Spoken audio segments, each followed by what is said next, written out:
చంద్రబాబు నాయుడు గత పాలనలో గోదావరి పుష్కరాలు వచ్చాయి. అప్పుడు సీఎం పవిత్ర స్నానానికి వెళ్లిన రోజే తొక్కిసలాట జరిగింది. 28 మంది చనిపోయారు. కట్ చేసి చూస్తే ఇటీవల తిరుమల వైకుంఠ ద్వార దర్శనం టోకెన్ల జారీలో తిరుపతి వద్ద తొక్కిసలాట జరిగి 5గురు చనిపోయారు. ఈ రెండు ఘటనలు మతపరమైన ఉత్సవాల్లో భాగంగా చేరే గుంపులు కంట్రోల్ తప్పినప్పుడు జరిగే అనర్థాలకు నిదర్శనంగా నిలుస్తాయి. ఇలాంటి ఘటనలు గతంలో అనేకం జరిగాయి. భవిష్యత్తులో జరగవు అనడానికి గ్యారంటీ కూడా లేదు. ఇప్పుడు ప్రయాగ్రాజ్ త్రివేణి సంగమంలో జరిగిన దుర్ఘటననే ఇందుకు నిదర్శనం. 15 నుంచి 20 మంది చనిపోయినట్లుగా యూపీ ప్రభుత్వం ప్రాథమికంగా మొదటి లేఖ చెప్పినా ఖచ్చితంగా ఎంతమంది పోయారో ఇప్పుడిప్పుడే బయటకు రాదు. కరెక్ట్ ఫిగర్ ఎప్పటికీ రాకపోవచ్చు. 45 రోజులకు పైగా నిర్వహించే మహాకుంభమేళాకు 40 కోట్ల మందికి పైగా వస్తారని మొదటి నుంచే యూపీ ప్రభుత్వం ప్రచారం చేసింది. దాంతో మొదటి రోజు నుంచి జనం ఎగబడి తెగబడ్డారు. మౌని అమావాస్య రోజున 10 కోట్ల మంది వస్తారని 2 రోజులుగా విపరీతమైన ప్రచారం చేశారు. పైగా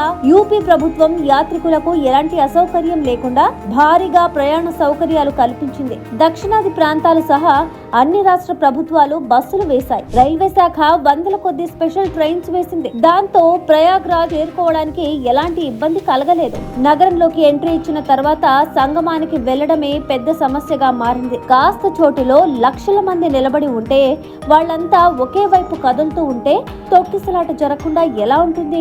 చివరకు అదే జరిగి జనం ప్రాణాలు పోయాయి. ప్రయాగ్రాజ్ లో భీతావహ వాతావరణం కనిపించింది. నెల దాటి పక్షం రోజుల పాటు జరిగే మహాకుంభమేళాకు ప్రభుత్వం ఇచ్చిన పబ్లిసిటీని చూసి కూడా జనం టెంప్ట్ అయిపోయి ప్రయాగ్రాజ్ వెళ్లారని ప్రత్యేకంగా చెప్పాల్సిన పని లేదు. పైగా 40 నుంచి 50 కోట్ల మంది వరకు వచ్చి పవిత్ర స్నానాలు చేస్తారని మొదటి నుంచి ప్రచారం జరిగింది. 144 సంవత్సరాలకు ఒకసారి పాటించేదిగా చెప్తూ మహాకుంభమేళాకు యూపీ ప్రభుత్వం ప్రత్యేక ప్రాధాన్యం కల్పించింది. విపరీతమైన పబ్లిసిటీతో ప్రయాగ్ ను సర్వాంగ సుందరంగా తీర్చిదిద్దింది.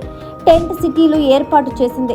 ఎంతమంది వచ్చినా ఉండటానికి ఇబ్బంది ఉండదని ప్రకటనలు గుప్పించింది. అన్ని వర్గాల వారికి కూడా వారి వారి ఆర్థిక స్థితిగతులను బట్టి ఉండేందుకు వీలుగా వసతి ఏర్పాటు చేశామని మీడియాలో ప్రచారం మొదలుపెట్టింది. సంపన్నులకు వారి అవసరాలకు తగ్గట్టుగా, పేదలకు వారికి తగ్గట్టుగా హోటల్స్, టెంట్స్ ఉన్నాయని ప్రచారం జరిగింది. దాంతో పేదలు కూడా ప్రయాగ్రాజ్ వెళ్లడానికి ధైర్యం చేశారు.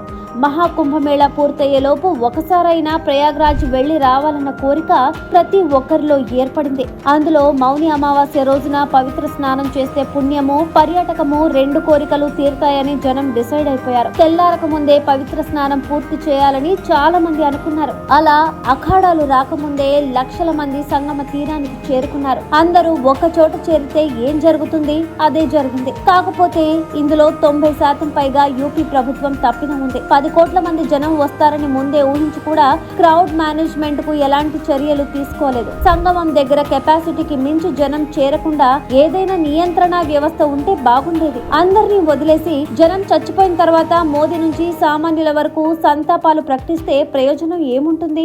క్షణక్షణానికి మోదీ పర్యవేక్షిస్తున్నారని ఇప్పుడు కొత్త ప్రచారం చేసుకుంటే ప్రయోజనం ఏముంటుంది? పోయిన ప్రాణాలు రావు కదా. పైగా కొందరు అధికారులను బలిపశువులను చేసి సీఎం నుంచి సాధారణ రాజకీయ నాయకుడి వరకు చేతులు దుసుపుకుంటారు.